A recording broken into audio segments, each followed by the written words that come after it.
गिरिवरधारी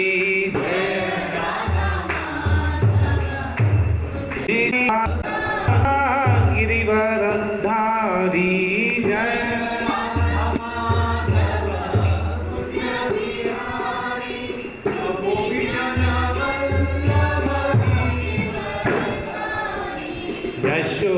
यशोदानंदन व्रज जन रंजना यमुना तीरावनचारी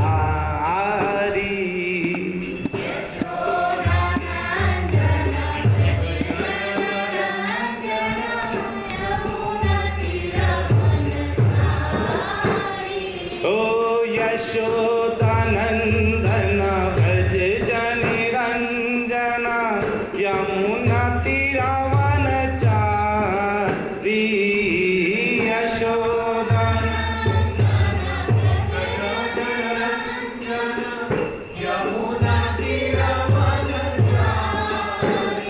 ओ जय राधा माधव कुंज बिहारी गोपी जन वल्लभ गिरिवरधारी जय राधा जय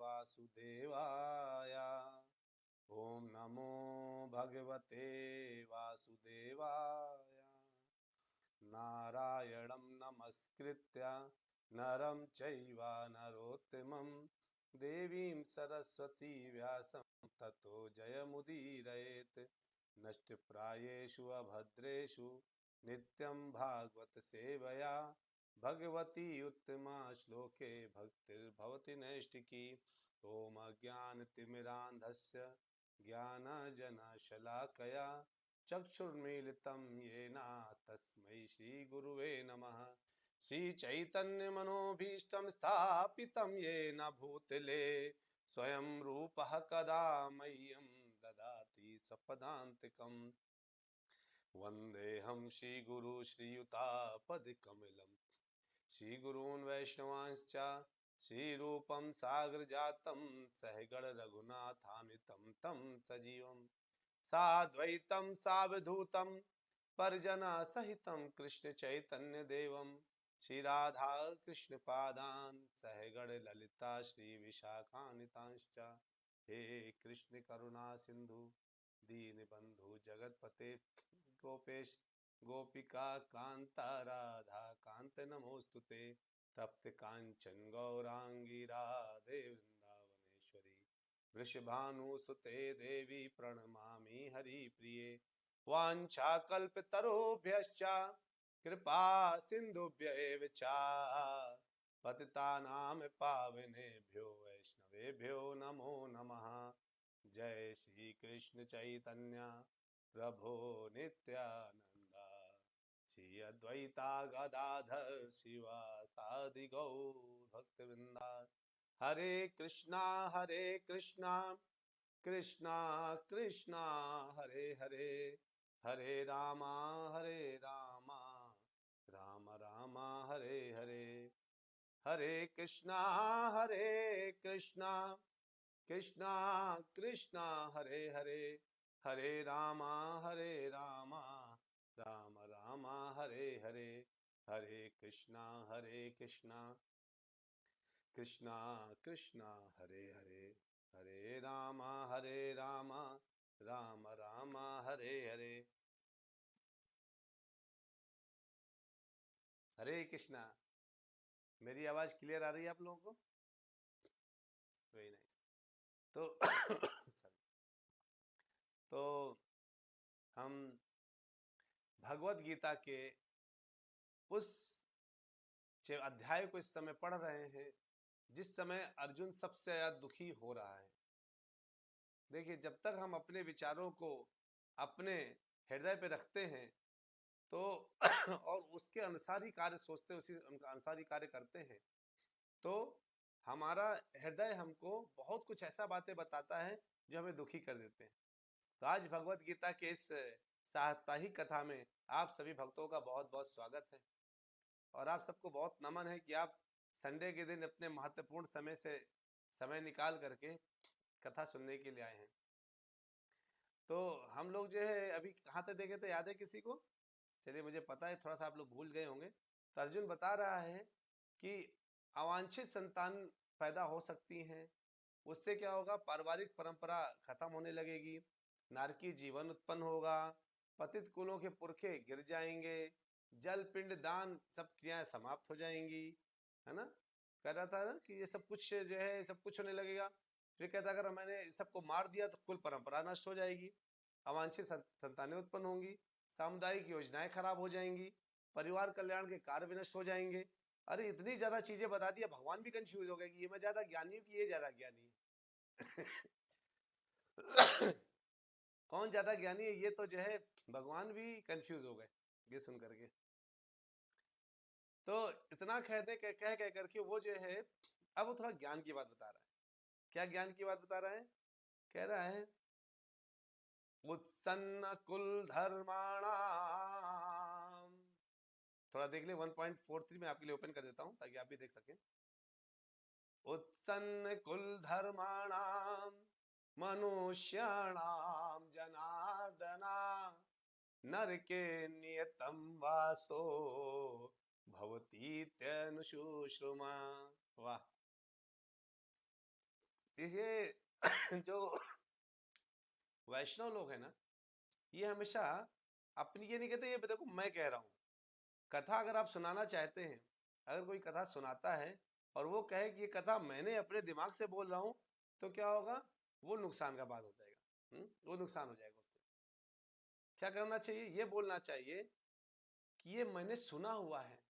तो ये कह रहे हैं उत्सन्न विनष्ट कुल धर्माणाम, पारिवारिक परंपरा वाले मनुष्याणाम, मनुष्यों का जनार्दना, हे कृष्ण, नर के नरक में नियतम सदैव वासह निवास भवती होता है, इति इस प्रकार अनुशुश्रम गुरु परंपरा से मैंने सुना है।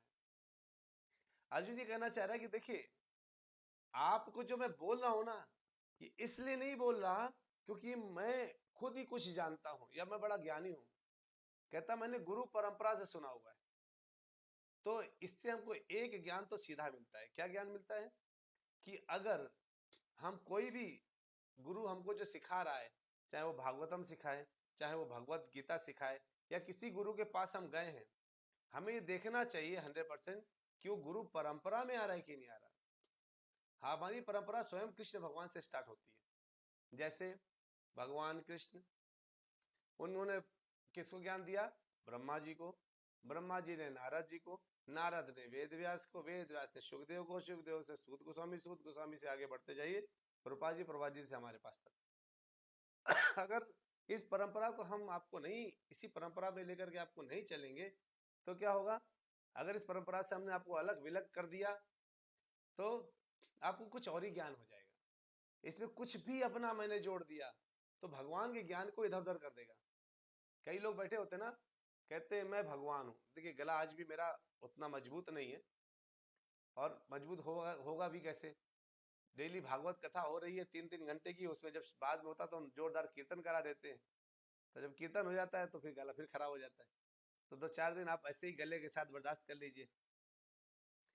तो अभी इधर कहते हैं कि हे प्रजापालक कृष्ण, मैंने गुरु परंपरा से सुना है। यानी जो मैंने सुना है, चूंकि वो गुरु परंपरा में था, इसलिए वो गलत नहीं हो सकता। कहता है वो गुरु परंपरा में इसलिए गलत नहीं हो सकता। अपने अनुभव के अनुसार अगर कोई व्यक्ति कहता है कि मुझे लगता है कि तुम्हें ये दवाई खानी चाहिए, जैसे मान लीजिए कोई तबीयत किसी की खराब है, अब आपने कहा कि देखो ये दवाई जो है आपको फायदा करेगी, तो कहे अच्छा आपको किसने बताया? कि बताया नहीं, मेरा दिमाग काम कर रहा है कि तुम्हें सर्दी है, तुमको पालक खाना चाहिए। क्यों? आइसक्रीम खाना चाहिए। क्यों? क्योंकि ठंडे ठंडे को मारता है। ये मैंने कभी सुना हुआ है, लेकिन मेरे दिमाग में यही आ रहा है कि तुम ऐसा करो। अच्छा, आइसक्रीम खाना चाहिए। एक दोस्त ने ऐसा ही किया। एक दोस्त के थोड़ा जुकाम हुआ, उससे बोला तू आइसक्रीम खा ले, थोड़ा तेरा जुकाम ठीक हो जाएगा। दोस्त बोला मेरा पक्का दोस्त है, कहीं परंपरा से सुन के आया होगा, उसने सोचा लाओ खिला दो। जब आइसक्रीम खिलाया तो उसका गला बैठ गया, उसको और खांसी आने लगी, उसको तबीयत और खराब होने लगी तो दोबारा आया, कहता अरे तुझे तो पालक का रस चाहिए। अब पालक का जूस रस पिला दिया तो लड़का बिल्कुल बिस्तर इस्तर पहुंच गया, उसका फीवर वीवर खूब बढ़ गया। कहता अरे तुमने तो ये क्या, तू लगता है तेरा भी जहर और ज्यादा जहर को बढ़ता जा रहा है, तू कोल्ड ड्रिंक पी ले थोड़ी सी। उसको कोल्ड ड्रिंक पी लिया तो जब अगली बार पहुंचा तो लड़का ऐसे पड़ा हुआ था बिस्तर में, उसके इधर से चढ़ रहा था, इधर से न चढ़ रहा था। जब गया देखने के लिए, कहता अरे अरे अब तो इसका सब काम हो गया, हटाओ हटाओ ना हटाओ इसको, चलो लाओ 4 आदमी बुलाओ, कद्दा बुलाओ। कहने का मतलब है कि जब हम गुरु परंपरा से सुनते हैं ना तो हमें 4 कंधे चाहिए होते हैं। तो अगर किसी ने आपको जो सिखा रहा है ये जानना जरूरी है कि कहीं वो 4 कंधों तक तो नहीं पहुंचा रहा जिसमें मरने के बाद पता चले राम नाम सत्य है। तो ये कह रहा है अर्जुन कि मैंने गुरु परंपरा से सुना है कि जो लोग कुल धर्म का विनाश करते हैं वो सदैव नरक जाते हैं। यानी अर्जुन यहाँ नरक जाने से बचना चाह रहा है। उसको ये भूल गया है कि भगवान सामने बैठे हैं।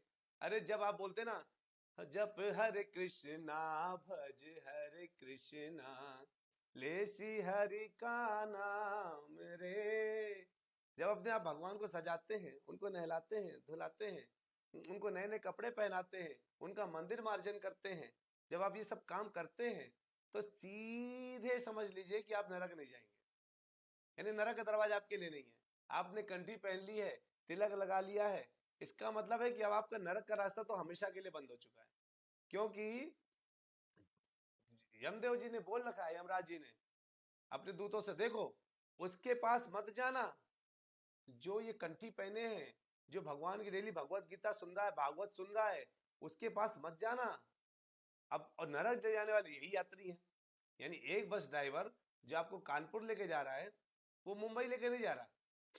तो किसी ने बोला मान लीजिए उस ड्राइवर से कि देखो जितने लोग ऐसे सूट पैंट में आते हैं ना, बड़े स्टाइलिश होते हैं, वो मुंबई वाले हैं, उनको कानपुर के बस में मत बैठाना। तो क्या कहेगा, अच्छा अच्छा ठीक है, नहीं कानपुर की बस में मैं नहीं बैठाऊंगा। तो कोई कोट सूट वाला पहुंचा वहां, स्टाइलिश वाला, थोड़ा सा हीरो वाला टाइप का दिखने वाला, उसको सीधे कहाँ भेज देते हैं, भाई आपकी बस वो है, ये बस आपको नहीं लेके जाएगी जहां आप जाना चाहते हैं। तो अगर ऐसा सीन है तो मतलब हमारी जो बस है जो यहाँ से नरक जाने का रास्ता है, जिस समय आपने पहले बोल दिया हरे कृष्णा, उस समय आपका नरक का रास्ता वहीं बंद हो गया। तो क्या खुला हुआ है, नरक रास्ता नहीं खुला है, सीधे स्वर्ग का रास्ता खुला हुआ है, यानी ऊपर के लोगों का रास्ता खुला हुआ है। और जब हम भगवान के बड़े ही गहराई से, बड़े ही अच्छे चित्त से, सुंदर मन से भगवान का जाप इत्यादि करते हैं, कीर्तन भजन इत्यादि करते हैं, कथा इत्यादि सुनते हैं, तो क्या होता है, जब हम ये सब सुनते हैं तो भगवान हमारे चित्त में बैठ करके हमारे चित्त के दर्पण का मार्जन करते हैं, और तब हमें आत्म साक्षात्कार हो जाता है कि अरे जिससे मैं ये बात बोल रहा हूँ कि मैंने गुरु परंपरा सुनो, वो परंपरा के गुरु के तो सबसे पहले कृष्ण बैठे हुए हैं भाई। आप सोचिए सबसे पहले किसने सृष्टि बनाई, ब्रह्मा जी ने। तो आप फिर से इस लाइन को देखिए, आपको तब समझ आएगा। आप जो है इस लाइन को फिर से देखिए, इसको क्या लिखा है, हे प्रजापालक कृष्ण, है ना, मैंने गुरु परंपरा से सुना है। अब उन्होंने जिस गुरु परंपरा से सुना है वो गुरु परंपरा तो जो है भगवान से स्टार्ट हुई है। यानी गुरु परंपरा कहां से स्टार्ट हुई है, भगवान से। और भगवान सबसे पहले ब्रह्मा जी ने अगर सृष्टि बनाई तो भगवान ने ब्रह्मा जी बनाया, ज्ञान उनको दिया, तो जितने भी आगे के ज्ञान है, जितना भी ज्ञान आगे फैला हुआ है, वो देने वाला तो केवल और केवल कौन है, भगवान कृष्ण। और कृष्ण को ही बोल रहे हैं ये कि मैंने गुरु परंपरा से सुना है। यानी इस लेवल का कंफ्यूजन अर्जुन को कैसे हो सकता है, नहीं हो सकता ना। यानी अर्जुन इस लेवल के कंफ्यूजन तक नहीं पहुंच सकता। तो किस लेवल का कंफ्यूजन है, इसको मतलब उसको कंफ्यूज किया गया है 100%। कंफ्यूज किसने किया होगा, भगवान ने, कि देख अर्जुन तू कंफ्यूज हो जा। क्यों हो जा कंफ्यूज, क्योंकि मैं चाहता हूं कि जो और भक्त हैं, जो और डिवोटी हैं, जो इसमें अभी आने वाले हैं, उनको ये पता चले ज्ञान जो मैं देने वाला हूँ। क्योंकि इससे बेहतर सिचुएशन पे अगर मैंने तुम्हें ज्ञान दिया होता, मान लो तुम युद्ध जीत गए होते, फिर तुम राजगद्दी में बैठ गए होते, या तुम्हारा युधिष्ठिर राजगद्दी में बैठ गया होता, मैं तुम पांचों भाइयों को बैठ करके ये सिखा रहा होता, भगवत गीता ज्ञान देता, लोग सोचते यानी राज में पढ़ने के बाद भगवत गीता सीखना है। लेकिन ये स्थिति वो स्थिति है जब युद्ध के समय पे सबसे ज्यादा भयंकर कार्य तुझे करना है, उस वक्त तुझको ये सीखना जरूरी है। इसलिए भगवान ने उसको मोहित किया है। क्या अर्जुन परम भक्त है, आप जानते हैं कि कथा यानी ये गुरु परंपरा भगवान से स्टार्ट होती है। अर्जुन भगवान का परम भक्त होने के बाद जब नारायण और नारायणी सेना में डिस्टिंग्विश करना पड़ा कि कौन सा चीज तुमको चाहिए, उनने बोला मुझे नारायण चाहिए, नारायणी सेना का मैं क्या करूंगा, मुझे आप चाहिए कृष्ण। क्यों कृष्ण को लेके गए? क्या उनको पता नहीं था कृष्ण कौन है? उनको पता था, लेकिन उसके बाद भी कह रहे हैं कि मैंने गुरु परंपरा सुना है। तो क्या वो ये भूल सकते हैं कि कृष्ण उस गुरु परंपरा का सबसे पहला व्यक्तित्व तो रहे हैं, जिनके द्वारा पर फैल रहा है? इसका मतलब आप जानते हैं, मैं जान गया, और लोग जानते हैं, तो क्या अर्जुन को नहीं पता होगा? हाँ, उनको ही पता है। लेकिन ये हमें पूरा बताने के लिए भगवान का एक बहुत बड़ा क्या है, तरीका है। वो चाहते हैं कि अर्जुन के माध्यम से आगे कलयुग में आने वाले, यानी आगे लोगों में आने वाले लोगों को ये भगवत गीता का ज्ञान हो। इसलिए उन्होंने अर्जुन को थोड़ी देर मोहित कर दिया है। और अर्जुन क्या है, मैंने गुरु परंपरा सुना है कि जो लोग कुल धर्म का विनाश करते हैं। कुल धर्म क्या है? देखिए, हमारा एक ही धर्म है। धर्म क्या है पता है? धर्म है जो भगवान ने कहा है उस कर्मों, उनके कहने के अनुसार कार्य करना ही धर्म है। लेकिन एक कुल धर्म लोग सोचते हैं कि जैसे एक परंपरा चली आ रही है उनकी अपनी, कि लोग कहेंगे देखो बेटा, जब तुम्हारा एक कोई छठी का प्रोग्राम है, या तुम्हारा करवा चौथ है, या तुम्हारा नौ दुर्गों की पूजा है, ये हमें ऐसे ऐसे करनी चाहिए। ये पीछे से चला आता है, यानी वो लोग करते हैं घर में नौ दुर्गा पूजा में 9 दिन करते हैं। जो वैष्णव, जैसे पहले मैं भी 9 दिन का फास्टिंग किया करता था, लेकिन जब से मैं जो है इस्कॉन से जुड़ा, भगवत गीता को पकड़ा, भागवत को सुना, तब से मेरा फास्टिंग कम हो गया है। केवल एकादशी होता है, और ये बाकी जो आते हैं थोड़े मोड़े जन्माष्टमी वगैरह, उनमें हो जाता है। तो जो राधा माता जी कहती एक्चुअली ये काम हम सबके लिए, हाँ माता जी, ये ज्ञान हम सबके लिए। तो कुल धर्म का विनाश करते हैं, कहते तो कुल धर्म क्या है? अगर मान लो जो ऊपर से कोई व्यक्ति की मृत्यु हो जाती है जिसने इस कुल धर्म को डाला है, अगर वही मृत्यु पे को प्राप्त कर गया, तो आगे जो धर्म को बताने वाला कौन होगा? फिर कहता है तो वे सदैव नरक में वास करते हैं। यानी अर्जुन कह रहा है अगर मैंने ऐसा किया, इनको युद्ध में मारा, तो मैं सदैव कहाँ निवास करूंगा? नरक में निवास करूंगा, और मैं नरक में नहीं जाना चाहता। जिसके सामने भगवान खड़े हैं वो कह रहा है कि मैं नरक में नहीं जाना चाहता। क्या ये श्याम सुंदर मुरली मनोहर, क्या ये अपने भक्त को नरक में भेजने के लिए आए क्या? परित्राणाय साधूनाम, है ना, साधुओं की रक्षा करने के लिए आए। विनाशाय च दुष्कृताम, दुष्टों का विनाश करने। ये साधुओं को नरक पहुंचाने नहीं है।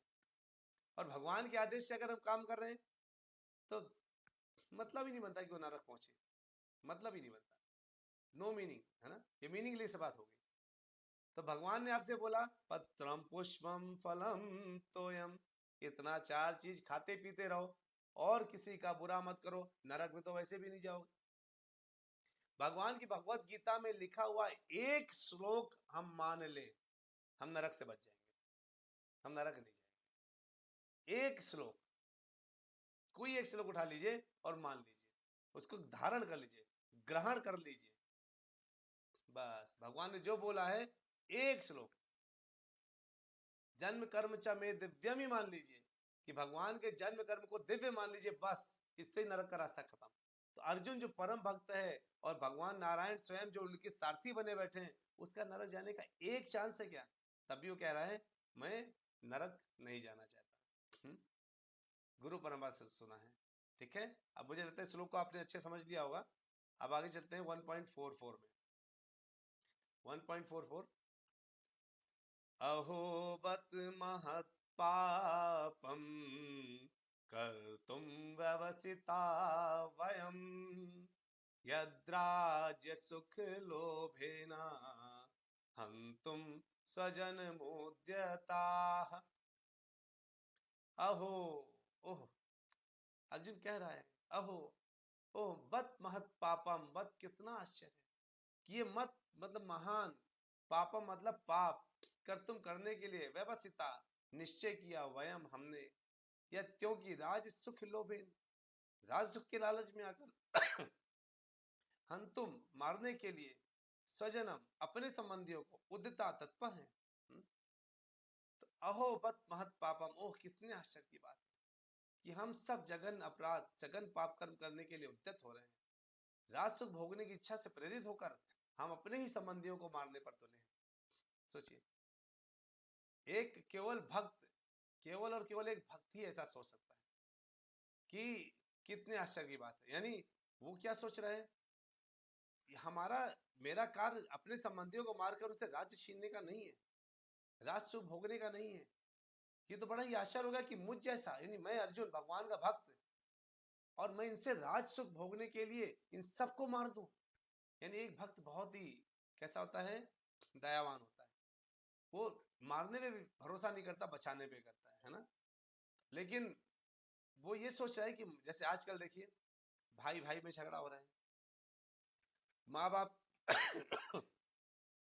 खबर मिलती है, अखबार में पढ़िए, बच्चे ने अपने बाप को मार दिया प्रॉपर्टी के लिए। भाई भाई का दुश्मन बन गया प्रॉपर्टी के लिए, उसने इसका ये कर दिया, इसने उसका वो कर दिया।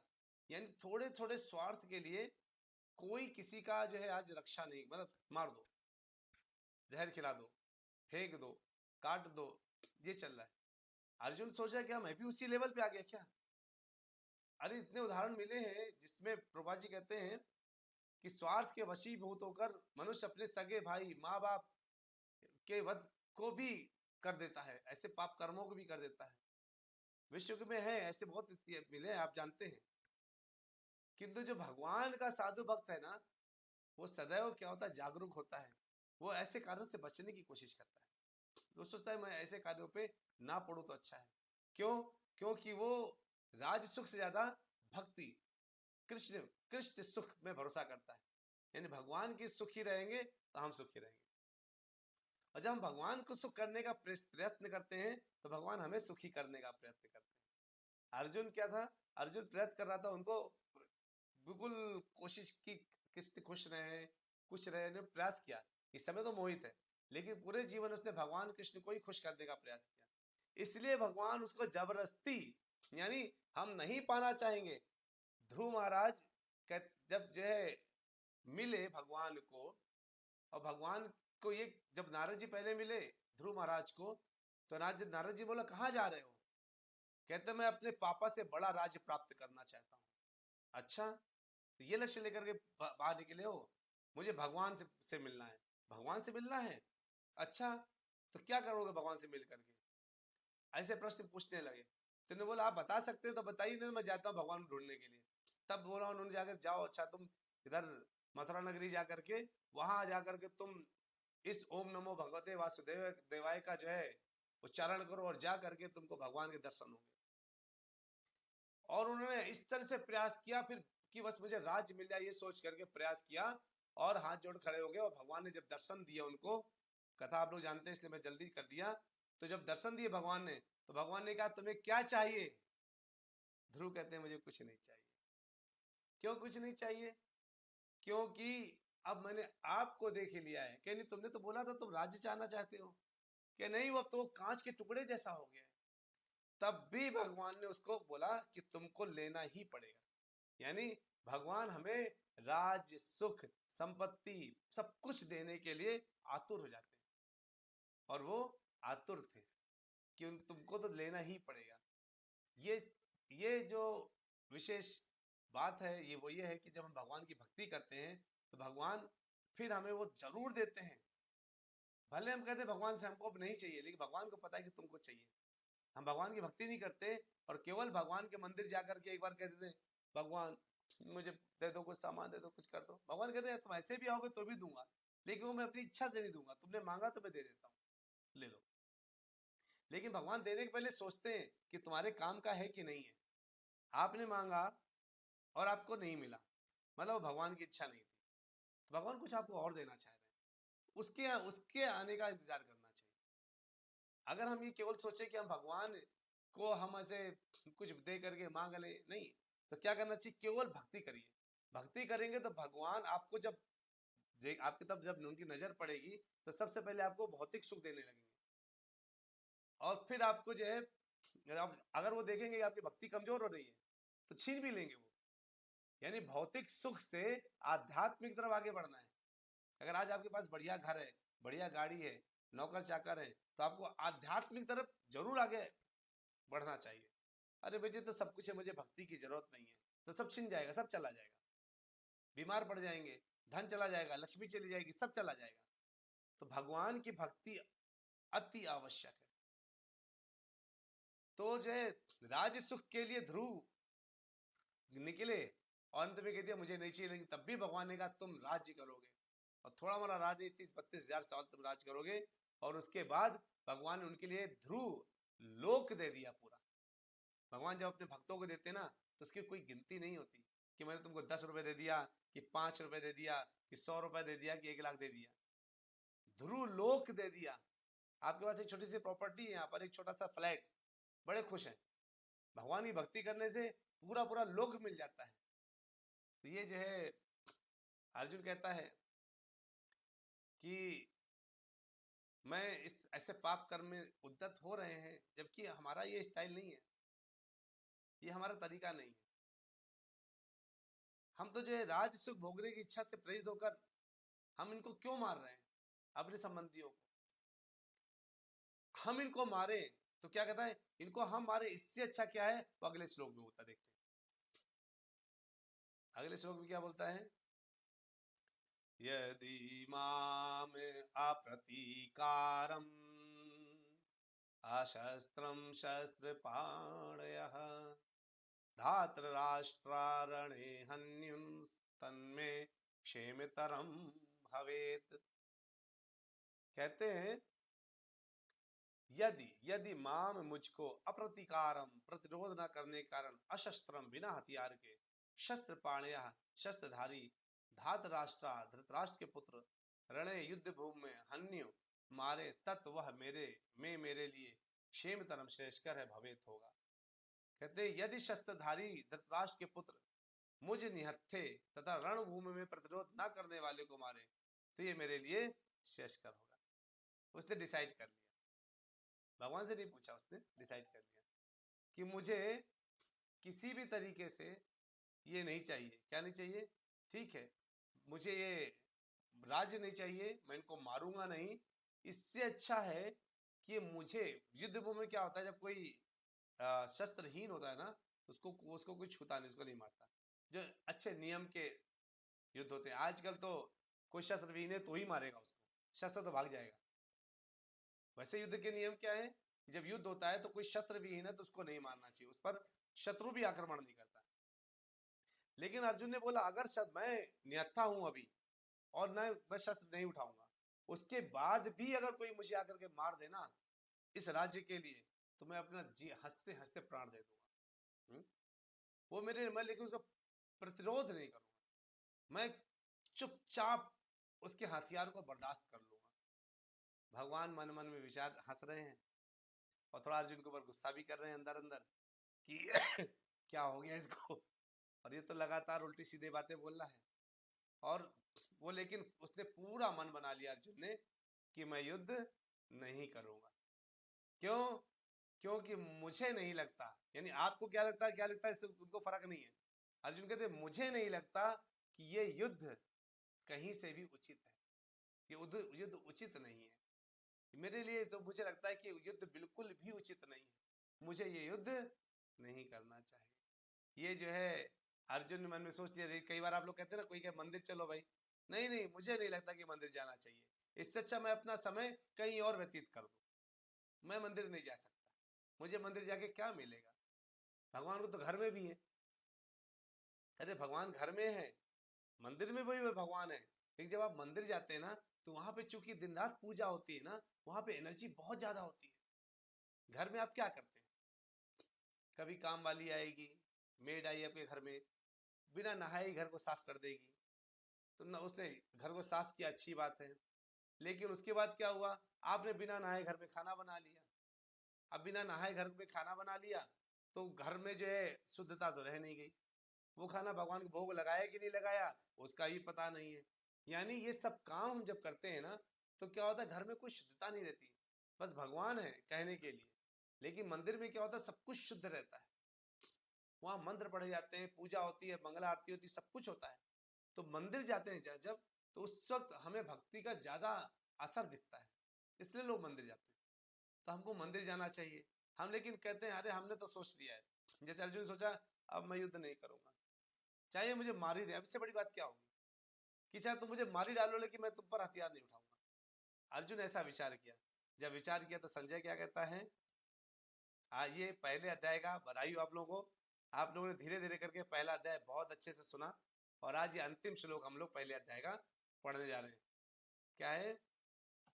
संजय उवाच एवं मुक्त्वार्जुना संख्ये रथोपस्थ उपाविशत् विसृज्य सशरं चापं शोक संविघ्न मानसः। एवं मुक्त्वार्जुना संख्ये रथोपस्थ उपाविशत् विसृज्य सशरं चापं शोक संविघ्न मानसः। संजय ने कहा, संजय उवाच एवं इस प्रकार उक्त्वा कहकर अर्जुन संख्य युद्ध भूमि में रथ के उपस्थ आसन पर उपाविशत पुनः बैठ गया। विसर्ज एक और रखकर सशरम वाणों सहित चापम धनुष को शोक से संविघ्न संतप्त उद्विग्न मानसा मन के भीतर। संजय ने कहा युद्ध भूमि में इस प्रकार कहकर अर्जुन ने अपना धनुष तथा बाण एक को रख दिया और शोक संतप्त चित्त में से रथ के आसन पर बैठ गया। जैसे किसी बच्चे को आप एग्जाम दिलाने जाइए, आईआईटी का एग्जाम दिलाने के लिए, या उसका 10th का बोर्ड चल रहा है उसका एग्जाम दिलाने के लिए जाइए, और वो बोर्ड देने के एग्जाम के पहले जैसे एग्जाम होने वाला था वो क्या करता है, बैठ गया, मम्मी मैं एग्जाम नहीं दूंगा। इधर एग्जाम का टाइम निकल जा रहा है और इधर बच्चे का करियर को भी आपको सोचना है। माँ के पास दो चीज, बच्चा कह रहा है आप घसीट घसीट के लेके जा रहे हैं, और वो चिल्ला चिल्ला के रो कर रहा है मैं एग्जाम नहीं जाऊंगा, और एक जगह ऐसे करके बैठ गया मम्मी मैं एग्जाम नहीं जाऊंगा। अर्जुन रथ में ऐसे ही बैठ गया और धाड़ धाड़ उसके आंखों से आंसू गिर रहे हैं अर्जुन के, जैसे बच्चे के आंखों से आंसू गिर रहे हैं। अब जिस तरह से माँ परेशान हो जाती है, भगवान परेशान हो गए हैं। अब भगवान परेशान हो गए हैं, भगवान कहते अब मैं इसको क्या कराऊं, कैसे करूं, क्या विधि अपनाऊं। भगवान ने सारा मोटिवेशनल क्लास सोच लिया, और अगले चैप्टर यानी चैप्टर 2 से, अध्याय 2 से हम लोग देखेंगे क्या कि भगवान ने किस तरीके से अर्जुन को बताना शुरू किया, वार्तालाप शुरू की, क्वेश्चन आंसर हुए, और एक बहुत उत्तम कथा दूसरे अध्याय से शुरू होने वाली है। इसलिए इस विषय को बहुत अच्छे से आप लोगों को सीखना पड़ेगा, और अगर इस चीज को बहुत अच्छे से सीख गया तो क्या होगा, समझ गए तो उसको धारण करना पड़ेगा, और धारण कर लिया तो कोई कमी नहीं रह जाएगी। ठीक है, चलिए, मुझे उम्मीद है कि अर्जुन इस समय जिस तरह से बैठा हुआ है आपको पता चल गया है। पूरा दुखी बच्चा जिस तरह से दुखी होकर रोके बैठा है एग्जाम नहीं दूंगा, वैसे अर्जुन बैठा हुआ है। तो जिस तरह से आप बच्चे को मनाते वैसे भगवान अर्जुन, कभी आपका दोस्त दुखी हो गया, बच्चा परेशान हो गया, ऐसे अलग अलग स्थितियां अगर आती हैं कभी कि वो दुखी ये परेशान ऐसा वैसा, अगर कभी ऐसी स्थिति आती है तो अगर आप ये भगवत गीता को अच्छे से समझ लेते हैं तो आप किसी को भी मोटिवेशन दे सकते हैं। दुनिया का सबसे पहला मोटिवेशन जो क्लास हुआ वो इस समय हुआ द्वापर युग में, युद्ध क्षेत्र के बीच में खड़े होकर के, कुरुक्षेत्र के बीच में खड़े होकर के भगवान द्वारा अर्जुन को दिया गया। अब अगर आपको वो पूरा मोटिवेशनल क्लास बहुत अच्छे से समझनी है ताकि आप भी लोगों को मोटिवेट कर सके, समझा सके, वो कुछ भी करना चाहें आप जो आप चाहते हैं कि वो भला है उसके लिए उसको करवा सकते हैं, अगर आप इस भगवत गीता के एक एक श्लोक को बहुत गंभीरता से सुनेंगे दूसरे अध्याय से। आज मैंने देखा बहुत संख्या कम थी सुनने वालों की। इतनी संख्या कम क्यों थी? इसलिए हो सकता है क्योंकि लोगों ने संडे को अपने कुछ कुछ बना रखे होंगे, या कुछ भी कारण हो सकता है, लेकिन उचित नहीं है। आप हम लोग जो रेगुलर सुनते हैं ना, कई लोग इसके बाद सुनते हैं और फिर मुझसे क्वेश्चन आंसर करते हैं, लेकिन लाइव सुनने में क्या होता है, आप जब इसमें लिखते हैं, अपने प्रश्न लिखते हैं, उत्तर लिखते हैं, कुछ भी होता है, उसका एक अलग आनंद होता है। तो कोशिश करिए सबको, जितने लोग हैं आपके जानने वाले पहचानने वाले, उन सबको लाइव लेकर के आइए, क्योंकि दूसरा अध्याय से संडे संडे कथाएं बहुत उत्तम होने वाली है।